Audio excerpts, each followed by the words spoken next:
ce rapport. Merci, Madame Trautmann. Τώρα το λόγο θα πάρει η κυρία Jordan Cizeli για 2 λεπτά, παρακαλώ. Spoštovani, 7. okvirni program je začel veljati leta 2007 po širitvi Evropske unije za 12 novih držav članic. Ti dve veliki širitvi sta seveda povečali tudi raznolikost v Evropski uniji. In tu se pojavi vprašanje, ali 7. okvirni program ustrezno vključuje te raznolikosti, ali je oblikovan tako, da pospešuje raziskovalno odličnost enakovredno v celotni Evropski uniji.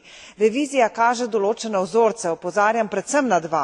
Prvič, neenakomerna geografska udeležba, slaba udeležba znanstvenikov pri projektih iz nekaterih področij Unije, predvsem iz manj razvitih regij ter iz držav, ki so se pridružile Uniji v letu 2004 in kasneje. In druga stvar, raziskovalci iz manjših držav članic so zelo slabo prisotni kot koordinatorji projektov.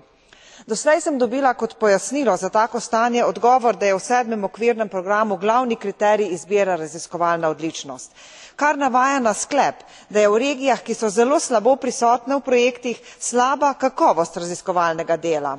Vendar pa je vprašanje, ali je to resnično pravi razlog.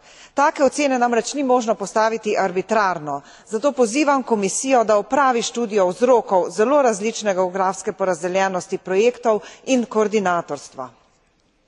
V interesu držav članic, ki zaostajajo za raziskovalno odličnostjo Evropske unije, pa je, da izkoristijo sredstva evropskih strukturnih skladov za krepitev svojega znanstveno-raziskovalnega sektorja.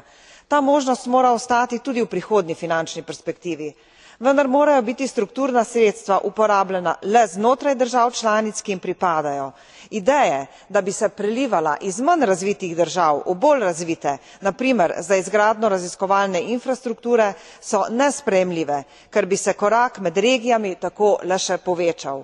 Upam, da bo Komisija znala pregnati dvome glede enakih možnosti raziskovalcev in koordinatorjev iz različnih regij in držav Unije, seveda ob izpolnjenem pogoju znanstvene odličnosti. Hvala.